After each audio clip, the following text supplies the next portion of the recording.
Hi guys, ഇതൊരു Sunday വ്ളോഗാട്ടോ. Sunday vlog എന്ന് പറഞ്ഞാൽ ചെറിയൊരു ഇതാണ്. നമ്മൾ രാവിലെ ഞങ്ങളുടെ നാട്ടിൽ തന്നെയുള്ള ഒരു ക്ഷേത്രമാണ്. ഇപ്പോഴൊക്കെ ഫേമസ് ആണ്. അരുവിക്കര ശ്രീ മഹാദേവ ക്ഷേത്രങ്ങളുടെ തൊട്ടടുത്ത് തന്നെയാണ്. അവിടെ കുട്ടികളെല്ലാം വാരി പെറുക്കിയിട്ട് ഞാനും എൻ്റെ ആങ്ങളെയും കൂടെ വന്നതാണ്. കുട്ടികൾ അവിടെ ഇവിടെയൊക്കെ ചെറുതായിട്ടൊന്ന് വെള്ളത്തിനകത്തൊക്കെ വീണ് അതിൻ്റെ ഒരു മോന്തവൃത്തിയിലാണ് എൻ്റെ ആങ്ങളുടെ 2 കുട്ടികളുടെ മുഖത്താണ് കാണുന്നത് കേട്ടോ. അത് മൈൻഡാക്കേണ്ട കാര്യമില്ല, കാരണം അത് എപ്പോഴും ഉള്ളതാണ്. പെട്ടെന്ന് പിണങ്ങുക എണ്ണുക, അവിടെ ഞങ്ങൾ പെട്ടെന്ന് തന്നെ പോകുന്നു കേട്ടോ. പിന്നെ വീട്ടിൽ വൈകുന്നേരത്തെ ഒരു സമയം അച്ഛനും അമ്മയും കൂടി കാര്യമായിട്ടിരുന്നുണ്ട്. ബുക്കിൻ്റെ പേപ്പറൊക്കെ വലിച്ചു കയറുന്നുണ്ട്. അപ്പോൾ ഓർക്കും വള്ളം വഞ്ചി ഉണ്ടാക്കി കളിക്കുന്നത് ഒരിക്കലുമല്ല. ഒരു നമ്പർ എഴുതാനുള്ള ഒരു തത്രപ്പാടിലാണ് ആ ബുക്കിൻ്റെ പേപ്പറെല്ലാം വലിച്ചു കയറിയെടുക്കുന്നത്. ഇതുകൊണ്ടെല്ലാം അമ്മ പറയുന്നുണ്ട്. ചീത്തയാണോ എന്താണോ അതൊന്നും ശ്രദ്ധിച്ചില്ല. ടി വി വെച്ചിരിക്കുന്നതുകൊണ്ട് ശ്രദ്ധിക്കാൻ പറ്റിയില്ല. തുടരും സിനിമ ടി വി കിടന്ന് ഓടുന്നുണ്ട്, ഏഷ്യാനെറ്റ് മൂവീസ് കിടന്ന് ഓടുന്നുണ്ട്. അപ്പോൾ അത് കണ്ടുകൊണ്ടാണ് ഇത് നിൽക്കുന്നത് എടുക്കുന്നത്. കൂടെ മാമനുമുണ്ട്. മാമൻ ഏതാണ്ട് ഒതുക്കി പെറുക്കും കേട്ടോ. അവിടെ നിൽപ്പുണ്ട് മാമൻ. അച്ഛൻ നമ്പർ ഏതാണ്ട് എഴുതിയെടുക്കുന്നത്. അപ്പം ഇന്നലെ എല്ലാവരും ഉണ്ടായിരുന്നതുകൊണ്ട്, സാറ്റർഡേ എല്ലാവരും ഉണ്ടായിരുന്നതുകൊണ്ട് കോഴിയൊക്കെ മേടിച്ച് കറിയൊക്കെ വെച്ചിട്ടുണ്ടായിരുന്നു. അമ്മ പറയണതാണ് വീഡിയോ എടുക്കുന്നുണ്ട്, മിണ്ടരുത്, ചീത്ത വിളിക്കരുതെന്ന് അമ്മ പറയണേ.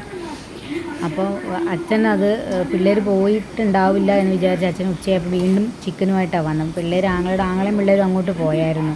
എൻ്റെ മോളും തിരിച്ചു പോയായിരുന്നു.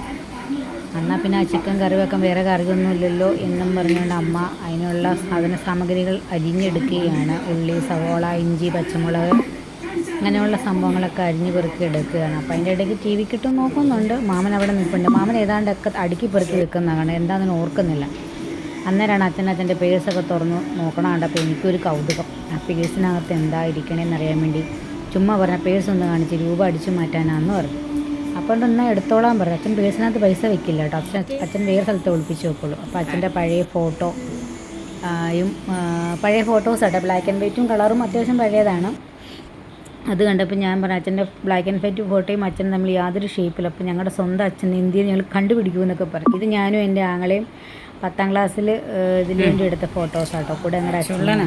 ഇതെല്ലാം അച്ഛൻ്റെ പേഴ്സിൽ ഞങ്ങളുടെ ഫോട്ടോയും ഈ പരീക്ഷയ്ക്ക് നമ്മൾ ഫോട്ടോ എടുക്കുമല്ലോ, ആ ഫോട്ടോയും അച്ഛൻ്റെ ബ്ലാക്ക് ആൻഡ് ഫോട്ടോയൊക്കെ സൂക്ഷിച്ച് വെച്ചിരിക്കുന്നത്.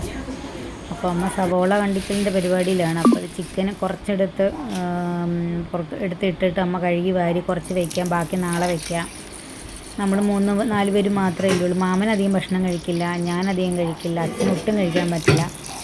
കാരണം അച്ഛന് മരുന്നൊക്കെ കഴിക്കുന്നതുകൊണ്ട് അധികമൊന്നും ഭക്ഷണം കഴിക്കാൻ പറ്റുന്നില്ല.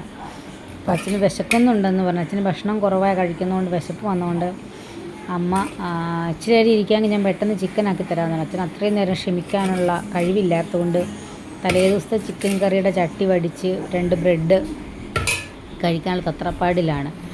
അപ്പോൾ അമ്മ പറഞ്ഞു ഇച്ചിരി ഇരിക്കാൻ ചൂടോടുകൂടി ചിക്കൻ തരാമെന്ന് പറഞ്ഞു. അപ്പോൾ അച്ഛൻ അത്ര നേരം പിടിച്ച് നിൽക്കാൻ പറ്റുന്നില്ല, തളർന്നു പോവാമെന്ന് പറഞ്ഞു. കാരണം ആരോഗ്യസ്ഥിതി വളരെ വളരെ മോശമാണ്. ഓരോ ദിവസം ചെല്ലുന്തോറും ഒരുപാട് മരുന്ന് കഴിക്കുന്നൊരു മനുഷ്യനാണ് കേട്ടോ എൻ്റെ അച്ഛൻ.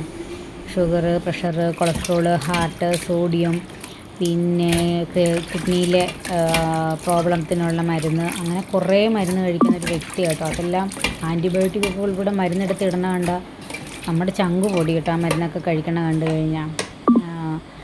അപ്പം അമ്മ അതേ ചിക്കൻ കഴുകി വാരി എടുത്തു. ഇനിയിപ്പോൾ അത് മഞ്ഞൾപ്പൊടിയും മുളക് പൊടിയൊക്കെ തേച്ച് കുറച്ച് നേരം വെച്ചിട്ട് അടുപ്പിൽ വെച്ച് വേവിക്കാം എന്നാണ് പറഞ്ഞത്. അപ്പോൾ അതിനുള്ള മഞ്ഞൾപ്പൊടിയൊക്കെ ഇട്ടുകൊണ്ടിരിക്കുക കേട്ടോ. ഇത് അന്ന് പെരുമ്പാവൂർ വീട്ടിൽ പോയപ്പോൾ അവിടെ നിന്ന് അമ്മായി തന്ന മഞ്ഞൾപ്പൊടി കേട്ടോ അത്. പിന്നെ അതേ മുളക് പൊടി ഇട്ട് കുറച്ചിടുന്നുള്ളൂ, കാരണം അച്ഛനധികം എരിവുകളൊന്നും പറ്റത്തില്ല. അതുകൊണ്ട് കുറച്ച് മുളക് പൊടിയൊക്കെ മതി എന്ന് പറഞ്ഞാൽ ആവശ്യത്തിന് എരിവുണ്ടായിരുന്നു കേട്ടോ. എനിക്ക് നല്ല എരിവായിരുന്നു. എന്താണെന്ന് എനിക്കറിയില്ല. എനിക്കും ഇതുപോലെ എന്തെങ്കിലും അസുഖങ്ങളുണ്ടോ എന്ന് ചോദിച്ചാൽ എനിക്കറിയില്ല. കാണുമായിരിക്കും, കാരണം ഞാൻ ഒരു അസുഖത്തിനും ഡോക്ടറെ പോയി കാണാറില്ല. കഴിവതും മടിയാണ് പോയി കാണുന്നത്.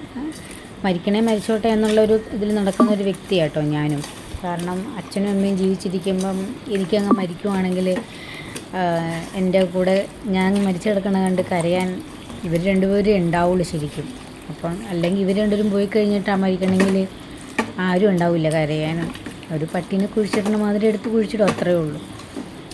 അപ്പോൾ അതുകൊണ്ട് ഞാൻ എൻ്റെ ഒരു രോഗത്തിന് ഞാൻ കഴിവതും ഞാൻ പോവാറില്ല. ഒട്ടും പറ്റുന്നില്ലേ മാത്രമേ ഞാൻ പോയി കാണുള്ളൂ. അത് ഞാൻ ആയുർവേദമാണ് കൂടുതലും കഴിക്കുന്നത്.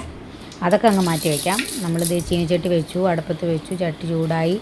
അതിനകത്ത് അമ്മ എൻ്റെ കടുകല്ല കേട്ടോ, വേറെ എന്തോ സംഭവമായിട്ട് അത് ഞാൻ മറന്നുപോയി എന്തായിട്ടേന്ന്. അത് ഞായറാഴ്ചത്തെ വീഡിയോ അല്ലേ. പിന്നെ മുളക് ഇട്ടു, അതിനിടയ്ക്ക് ഞാനും അമ്മ എന്തോ സംസാരിച്ചു കേട്ടോ, അതാ ഇച്ചിരി താമസിച്ച് മറ്റേ സവോളയൊക്കെ ഇട്ടിടാൻ വേണ്ടിയിട്ട് എന്തോ അമ്മ എന്നോട് പറഞ്ഞു. ആ കൊച്ചു പോയതിൻ്റെ കാര്യം, വൈകി പോയതിൻ്റെ കാര്യം അമ്മ പറയുമായിരുന്നു. പെണ്ണ് പോയി എന്തോ പോലെയായിരുന്നു, വന്നിട്ട് പോയിട്ട് അച്ഛന് വയ്യല്ലോ, അച്ഛനെ കാണാൻ വേണ്ടി ഇനി അവൾ ഇടയ്ക്ക് വരുമോ വിളിക്കുമോ എന്നൊക്കെയാണ് അമ്മ എന്നോട് ചോദിക്കുന്നത്. ഞാൻ അമ്മോട് പറഞ്ഞു വെറുതെ അതിമുഖങ്ങളൊന്നും വേണ്ട അവരാരും വരുമോ എടുക്കുകയോ വിളിക്കുകയോ ഒന്നും ചെയ്യില്ല, പിന്നെ എന്തിനാ വെറുതെ മോഹിക്കണേ, കോടതി പറഞ്ഞ പോലെയുള്ള സമയത്തല്ലാണ്ട് വരുമോ ഒന്നും എടുക്കുകയോ ഒന്നുമില്ല. അന്നേരം അമ്മ എന്നോട് ചോദിച്ചു, അപ്പോൾ പിന്നെ നമ്മൾ മരിച്ചു പോയാൽ എങ്ങനെയാണ് അവരറിയണേ? നമ്മൾ അതൊന്നും ചോദിച്ചാൽ എനിക്ക് അറിയത്തില്ല എന്ന് പറഞ്ഞു. ഈ അച്ഛൻ എഴുതി കുറിക്കണതും ആ നമ്പർ ഞാൻ പറഞ്ഞില്ലേ, സെട്രാ ബോക്സ് വെച്ചിട്ടുണ്ടായിരുന്നു, അതിൻ്റെ നമ്പർ ന്യൂ നമ്പറാണ് എഴുതുന്നത്, കാര്യമായിട്ട് ഇരുന്ന് എഴുതുന്നുണ്ട്. 2 പ്രാവശ്യം എഴുതി കേട്ടോ ശരിക്കും പറഞ്ഞാൽ. പിന്നെ അമ്മ പൊടികളൊക്കെ ഇട്ട് ഇളക്കി. ഞാൻ അതിൻ്റെ ഇടയ്ക്ക് പോയത് എന്നാണെന്നറിയാം, അമ്മ അതിങ്ങനെ പറഞ്ഞുകൊണ്ടിരുന്നപ്പോൾ എനിക്ക് വിഷമമായപ്പോൾ ഞാൻ കയറി പോയതാട്ടോ. ഞാൻ എൻ്റെ റൂമിൽ പോയി ഉച്ചനേരം കരഞ്ഞിട്ടൊക്കെ തിരിച്ച് വന്നപ്പോഴാണ് അച്ഛൻ എഴുതണ കണ്ടത്. അപ്പോൾ അതും ഷൂട്ട് ചെയ്ത് വന്നപ്പോഴത്തേക്ക് അമ്മ ഞാൻ വരാൻ വെയിറ്റ് ചെയ്യുമായിരുന്നു, ഈ മറ്റേ സുനിയൊക്കെ ഇട്ടിട്ട് പരട്ടാൻ വേണ്ടിയിട്ട്. പിന്നെ ചിക്കൻ ഇട്ട് പൊത്തി പിടിച്ചങ്ങ് വെച്ച് ഇനിയിപ്പോൾ അതവിടെ കിടന്ന് വേകട്ടെ, എന്നിട്ട് നമുക്ക് ചോറുണ്ണാം എന്ന് പറഞ്ഞു. ചോറല്ല കേട്ടോ, ഞങ്ങൾ വൈകുന്നേരം കഴിക്കണ ചാമ കൊണ്ടുള്ള ചാമേരി ഇല്ലേ, അതുകൊണ്ട് കഞ്ഞി വെച്ചിട്ട് അങ്ങനെയാണ് കുടിക്കുന്നത്. കാരണം അച്ഛന് ചോറിനധികം കഴിക്കാൻ പറ്റാത്തതുകൊണ്ട് ചാമേരി വാങ്ങിച്ചുകൊണ്ട് വെച്ചിട്ടുണ്ട്. അപ്പോൾ അതുകൊണ്ട് അതാകുമ്പം ഞാനും അമ്മയും ഒക്കെ അത് കഴിക്കുന്നത്. കാരണം അച്ഛനൊന്നും കഴിക്കാൻ മേലാത്തതുകൊണ്ട് ഞങ്ങളും ഞങ്ങളുടെ ഭക്ഷണമൊക്കെ വേണ്ടെന്ന് വെച്ചിട്ട് അച്ഛൻ എന്താണോ കഴിക്കുന്നത് അതാണ് ഞങ്ങളും കഴിക്കുന്നത്. മാമനും അത് മതിയെന്ന് പറഞ്ഞു. അളിയൻ എന്താണോ കഴിക്കണം അത് മതി, എനിക്കും വേറെ ഒന്നും പ്രത്യേകിച്ച് സെപ്പറേറ്റ് എനിക്ക് വേണ്ട എന്ന് മാമനും പറഞ്ഞായിരുന്നു. പക്ഷെ അന്ന് ചിക്കൻ ഉള്ളതുകൊണ്ട് ഇച്ചിരി ചോറും കൂടെ കൂട്ടി കേട്ടോ ഞാൻ കഴിച്ച ചാമേരി, ഇച്ചിരി ചോറും കൂടെ ഉണ്ടായിരുന്നു. ഞാൻ ശരിക്കും മോള് വന്നപ്പോഴാണ് ഞാൻ ചോറ് ഉണ്ടെന്ന്. അല്ലെങ്കിൽ ഞാനും അച്ഛനെ പോലെ ഒരു 2 ആഴ്ചയായിട്ട് ചാമയുടെ അരി, മുതിര, പിന്നെ ചാമയുടെ തന്നെ റാഗിയുടെ തന്നെ വെർമിസെല്ലിൻ്റെ ഉപ്പുമാവ്, ഇതൊക്കെയാണ് ഞാനും കഴിക്കുന്നത്. അമ്മ അപ്പോൾ അതവിടെ റെഡിയാക്കാനായിട്ട് അവിടെ വെച്ചു. ഞാൻ തന്നെ തിരിച്ചു പോകാനുള്ള പരിപാടിക്കാന്ന് തോന്നുന്നു കേട്ടോ. എന്താണോ ഇതിങ്ങനെ എടുത്തുകൊണ്ട് പോയെന്ന് എനിക്കറിയത്തില്ല, എന്തോ ചിന്തിച്ച് ഓടി പോകുന്നതാണ്.